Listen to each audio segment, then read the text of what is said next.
Okay, we're making some progress here. I got the power steering pump all plumbed in. I'm just mocking it up with this old power steering pump. There's a lot of stuff I'm going to put, I'll replace and buy new, but for mocking up purposes, this is just fine. And for the first startup, I'll likely leave it there. And once I've ironed everything out and everything's running smoothly, then I'm going to tear it apart and make a few changes. Like, I am going to replace the water pump along with the power steering pump, and then clean up the pulleys and paint them and tidy up a little bit better. But right now I'm at a friend's place, and I sort of want to get what I can put together so it can go back home, and then gather up some parts and come up with a game plan for round 3, if you will. But the power steering lines, I'm pretty impressed about how things are so the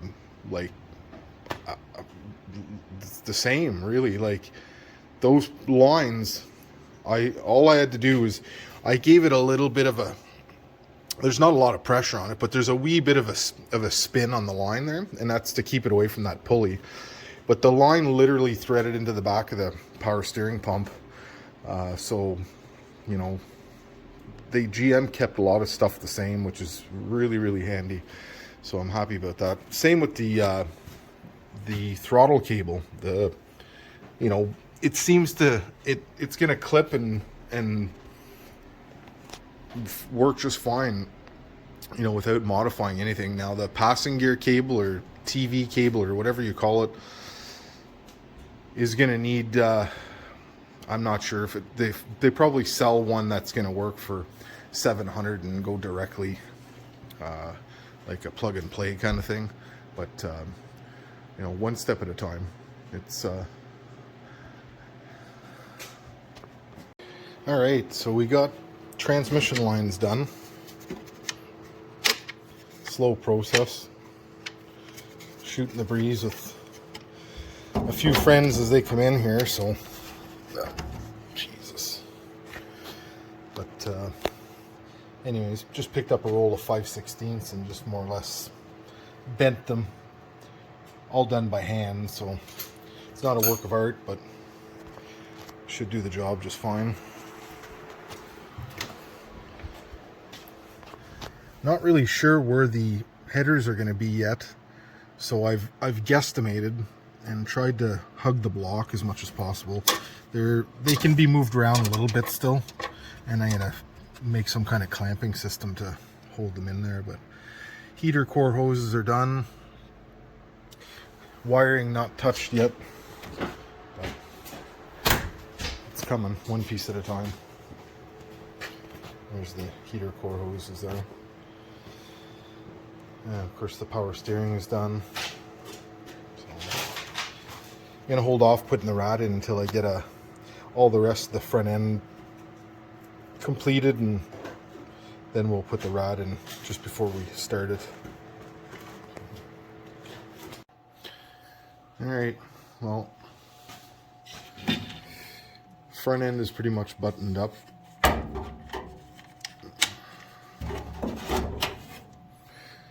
Everything actually went really smoothly. It was pretty straightforward. The lines and hoses and all that stuff is pretty impressive how it just kind of went together. It went together really well. But I changed out everything I could, pulleys and hoses and whatever. Obviously I have an air breather system I have to come up with the MAF sensor in it, unless I can delete it. I haven't gone that far to investigate that yet, and I still have my windshield washer jug that goes in, my overflow jug that goes in over there. This one is actually cracked, so I'm gonna see if I can find another one. But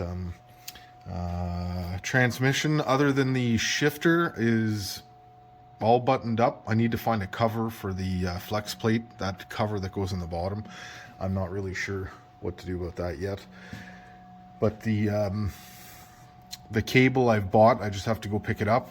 B&N. I'm making a I'm actually going to make a floor shifter for it because, you know, this being a 4-speed and the one on the column won't give me all the gears.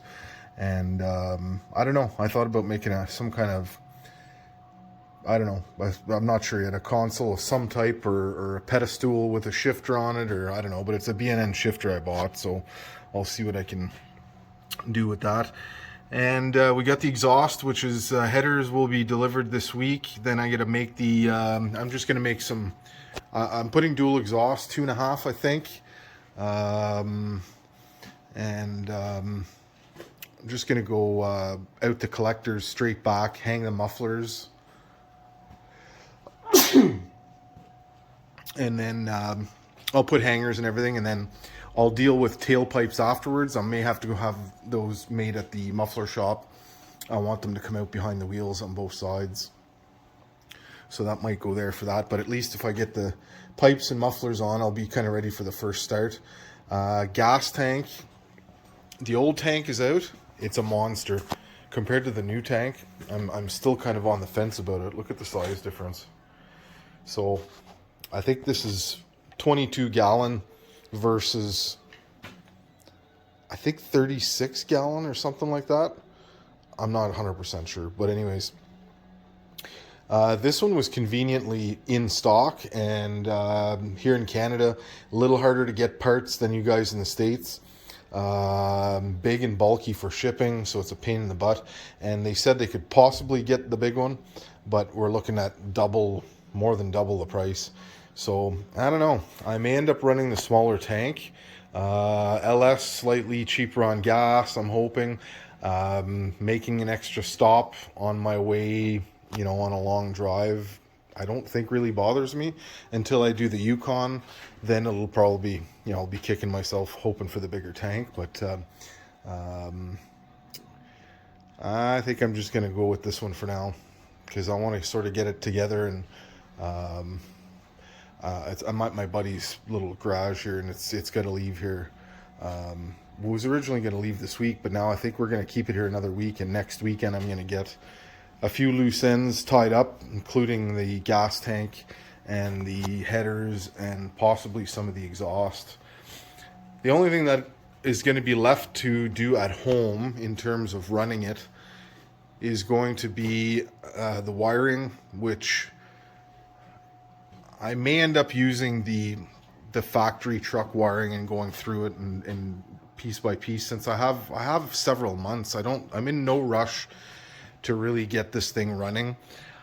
I don't really want to run it in the snow more than I have to. I did a couple of times, just, you know, whatever, but so it's probably going to be parked until spring, so I may pick at that wiring harness and see if I can do that, just for the challenge, and learn a little bit about this LS swap stuff, so I can do it again later on.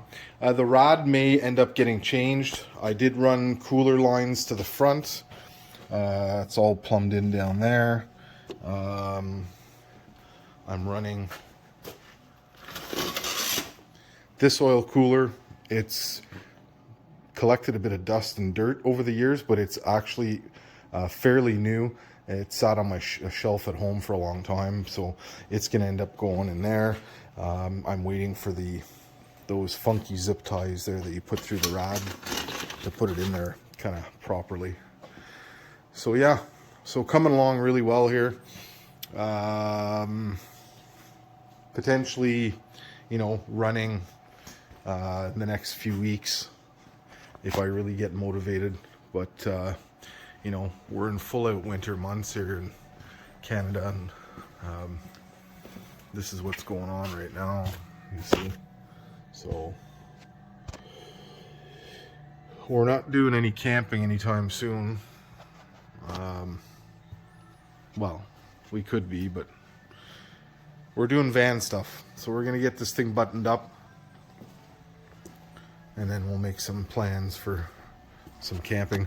Other stuff that I got to get done, windshield's coming out. There's a few spots like that to fix above the windshield there. You can see it used to have a visor on it, which I'd like to find another one, a replacement. This one wasn't here when I got it, but the holes were there, kind of half patched up. There was duct tape on there when I got it, and then there's a couple of spots that are getting bad like that, which this is really ugly. That's the worst of the van right there. The rockers are starting to get holes that are going to be changed as well. So we're not painting, we're just gonna fix that up, keep the patina going. I don't mind the look of the van. I'm okay with the fact that it's got, you know, an 86 and it looks like an 86. So I want to apologize for the video. I mean, I'm not, again, I'm concentrating on getting the van worked on, and I'm putting filming in like second priority. Obviously don't make a living at YouTube because I'd be a poor man, but I just do this for, you know, for the fun and to share it with you guys, and hopefully help some of you guys that might be doing an LS swap or a van build, or just to kind of, you know, check it out and see what's going on out there. Anyways, we'll keep you guys you know, updated as we go here. It's a slow process, but it's coming along.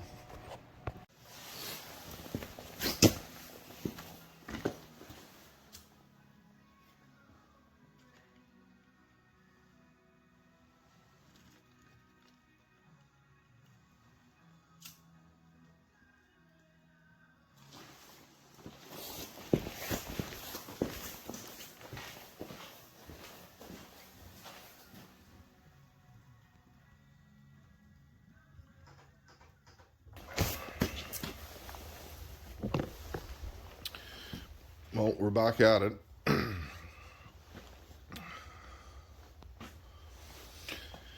Welcome back to weekend number 3 in the swap GMC Vandura video. We're making some progress, and we got some more parts in.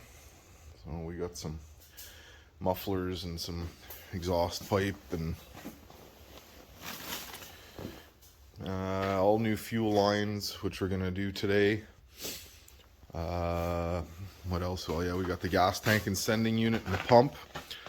So that's a TBI model fuel pump with the baffles inside, and the stock sending unit for the TBI fuel pump, but conveniently enough, the LS pump just took its place. It fit perfectly inside the sending unit. It was easy peasy. So we'll be putting that in today, but first we got to get some heat in this place. We're just outside of Ottawa, Canada, Ontario, but it's cold, man. It's like, yeah, I believe it's minus 35 Celsius outside, whatever that is in Fahrenheit. That's like I don't know, like 30 yeah, actually I think it's about 30 degrees. But yeah, it's like, what is it in here? It's like minus 12 or 14 degrees inside the shop here. So it's cold, but that's okay. We got a big wood stove here. We're gonna pack that thing tight with firewood. We tend to burn a lot of pallets here because there's a huge amount of pallets that hang around in the little shopping mall next door, and they like it when we take them away, so we just cut them up and get free wood out of it and add some hardwood into it. So I was here last night, Friday night, just to get the van inside and sort of get ready, and I threw the headers in just to see. Let me get a light here.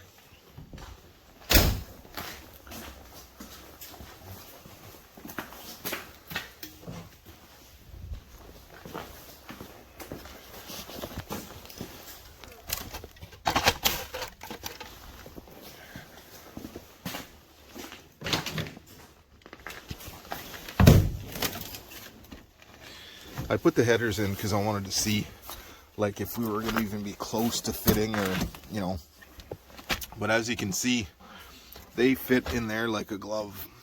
Like, not a lot of clearance. I have to relocate the transmission lines, but this is going to work just fine. So that's what we're going with, and we're going with a 2.5 inch dual exhaust. We may regret this because, you know, it's a camper, not a Camaro, but the headers were that was because of the tight space that was there, and I didn't know if manifolds would fit, so these were really cheap Amazon headers for like $280 or something, and so it was like perfect for mock-up. If I don't end up using them here, well, I figured if I wasn't going to use them here, I'll use them somewhere, but I am going to use them here. And then yeah, so then I got thinking I'll put dual exhaust on it, get a bit of a rumble going, and see how I like it. If it ends up being too loud, we'll just make another exhaust for it. I mean, it's not real expensive, and that's the kind of stuff I like doing. I'm a welder, fabricator, so you know, getting an exhaust put together is not a big deal. A lot of the stuff you just buy and put to, you know, there's not much to it. I got my local parts supplier, Canadian Auto Parts, Caps here in Ottawa. Brent, who works there, really helped out with this, digging up all the stuff I needed, you know, whatever. So he got me some elbows and a couple of mufflers that he had to dig for, because I wanted something fairly specific in terms of the in and the out, and you know, the size and whatever. So these aren't flat, they're round, but we have, well, they're oval. We have lots of space under there, so that's going to work out just fine. And so we're going to hopefully get that put together, except for the tailpipes. The tailpipes I may end up making myself, but you know, to bring it to the exhaust guy here in town and to have him bend up 2 nice tailpipes that go over the diff and come out behind the rear wheels here, I think I'm going to come out. I tend to do that with almost all the exhaust builds I've done, is I come out the side here, probably not where that one is, more a little bit further back, but on both sides in 2.5 pipe, and then we'll put some kind of little chrome tip or something on it just for aesthetics, you know. But so that's the plan. So anyways, thanks Brent for doing all the digging. I know you watch the videos, so thanks for digging all those parts up for me, and there'll be a few more. And if any of you guys need any parts and you're in Ottawa, Ontario, make sure you hit Caps on Bentley or Innes Road. They'll hook you up with some cost-effective parts there. So alright, so we're gonna let this place warm up a bit, and then oh yes, we did get the trans cooler installed. So that's, I was waiting for the those ties, zip ties or whatever you call them, to hold the rod into place. I was waiting for those to come in, and they did, and so got it installed yesterday. Also see that, did I get that in crooked or what? It sure looks like I got it in there. I missed my spot here. Anyways, no biggie. Not gonna see that inside anyways. But yeah, that's all hooked up. And unfortunately, I have to dig back in here to relocate those transmission lines.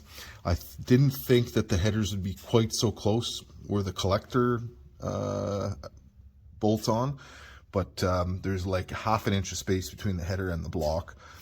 So I feel the tranny lines have shouldn't be there. Just whatever. I'll try to use what I have there, just bend them maybe around the other way, or I'm not really sure. Could be a bigger ordeal than I'm hoping, but it's got to be done. So anyways, okay, we're gonna let this place warm up, and then I'll bring you guys back. So this gas tank that we got as a replacement, it's actually a 22-gallon tank. I believe what we had on there was a 33-gallon, so it's quite a bit smaller than the original tank that was on there. It's the one that was in stock and I was wondering whether I actually need that size of a tank. Like, that thing is huge, you know. Like, I realized that this van was designed for long road trips, so that's why they put that large tank on there. But I don't know, I kind of settled for this one because they had it. It's a little bit smaller. I think we'll be okay. Again, down the road, if it's really that big of a problem, we'll switch it out. I mean, what else can you do? I mean, this is all, you know, an experiment, so I don't really have an issue. I mean, if we're doing a long road trip and we have to stop, you know, one extra stop for fuel, it's not like we're running through the Yukon, not yet anyways, and gas stations are, you know, far and few between. If that's ever going to be the case, we're going to bring, you know, some gas cans. We're going to accommodate accordingly. So for the time being, I think this 22-gallon tank is going to be fine. And it's new. We got new straps coming. We don't have them yet, so we're going to put it in there temporarily with the old straps until the new ones come in, and I can always switch those out at any time. And so we're gonna have a new tank, new lines. You know, I don't want any of that stuff to be an issue when it comes down to doing road trips. I want that out of my mind and kind of dealt with. So that's why we went with new lines. And I went with the I wanted to go with some like better quality kind of I forget what you call them, but they're basically like a steel braided line that run the last couple of feet, or the first couple of feet from the motor to the lines, and then I think even at the gas tank they have some that do the same thing. But I went the cheap route and I got these little connectors that you stick a hose onto after. Now that I think of it, I bet you these are both 3/8. I never thought about that. Oh, and these are Ford. Huh. Okay, this may not work. But anyways, we'll look into that. Now maybe we'll go with the other lines since these ones aren't the right ones. But they were cheap and I just came across them and thought I'd order them up. But we're going to be making changes as we go along. It was kind of a last minute thing to bring it in here when I did. You know, I wasn't really prepared in terms of parts.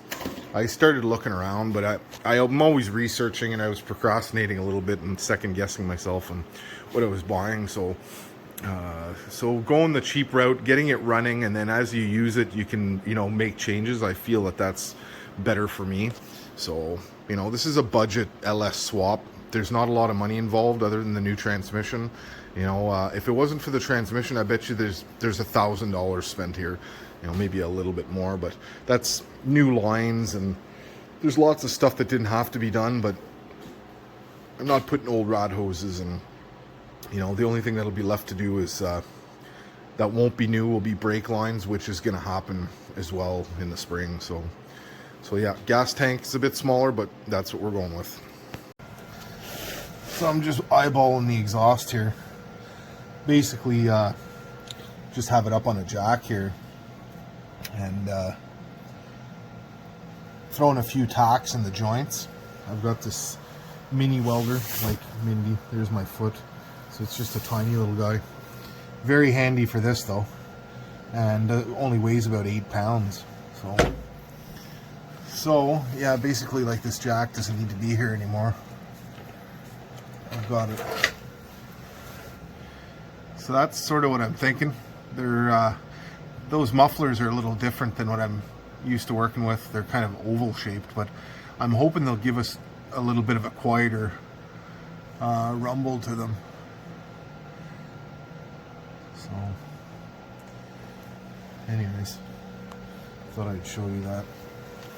That's what we're looking at. It's all gonna be welded. I'm not gonna clamp anything, I don't think. Oh, well, just the hanger will be clamped, but the rest of it's gonna be welded.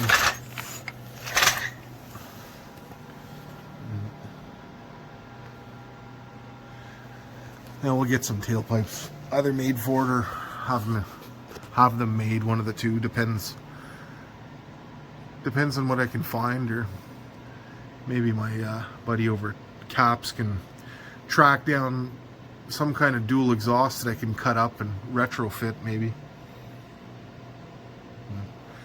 So we'll get over to the other side and tack the other one together as well and sort of get an idea on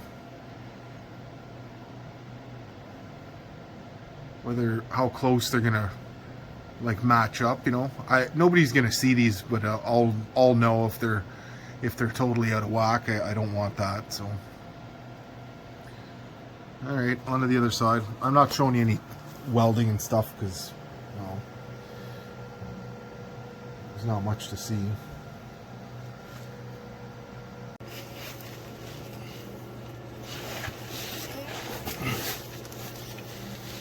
Hopefully you guys can see something more than me anyways.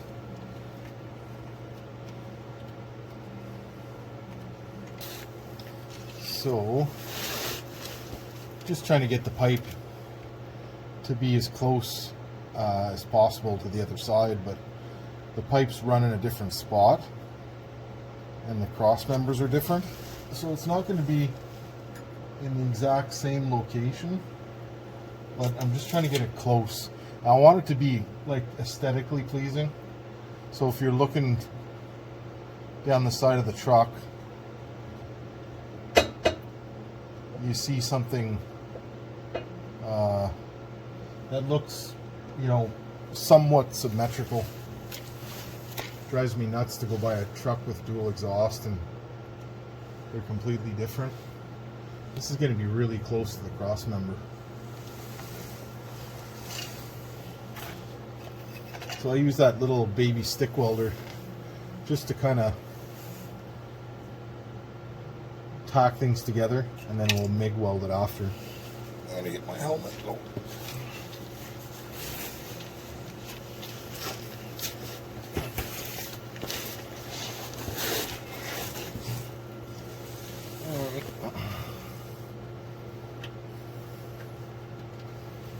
Put a few tacks in here. Watch your eyes.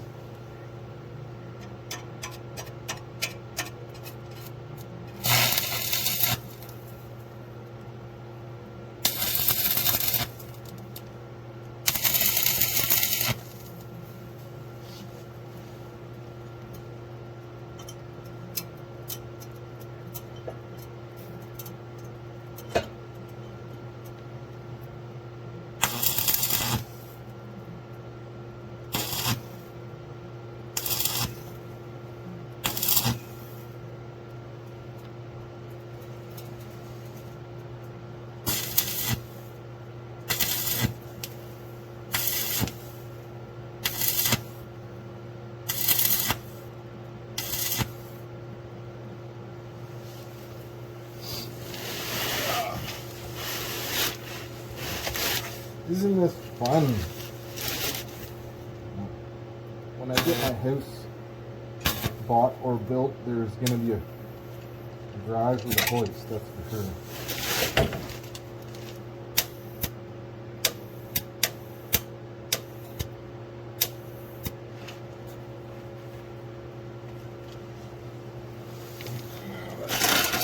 That light is blinding me.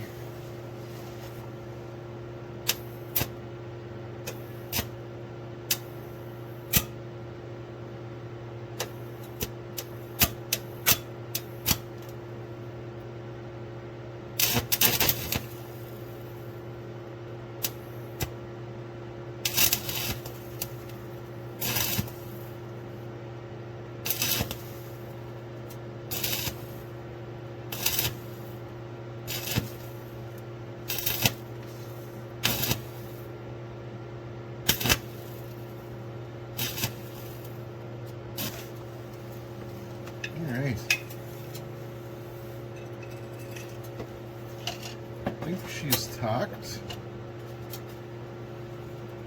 It's on the cross member right now, but once everything settles into place, I'm hoping that that'll pull away a little bit.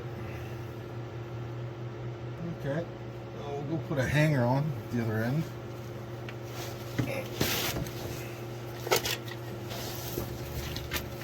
So I basically get it all tacked together. And then once it's all tacked together, obviously we pull it down and we'll weld it solid. Make it look pretty.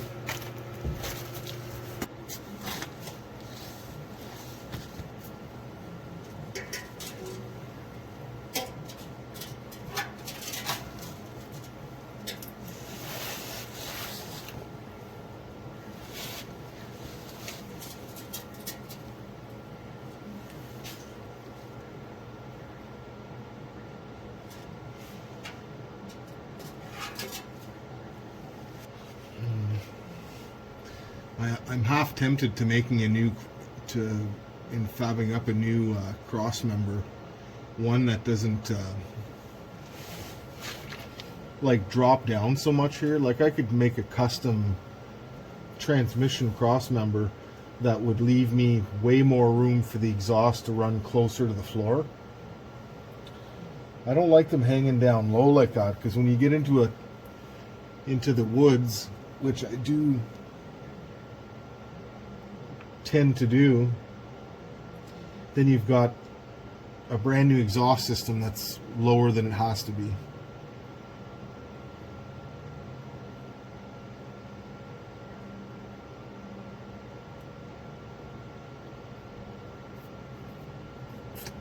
I'm on the fence about this. Right there.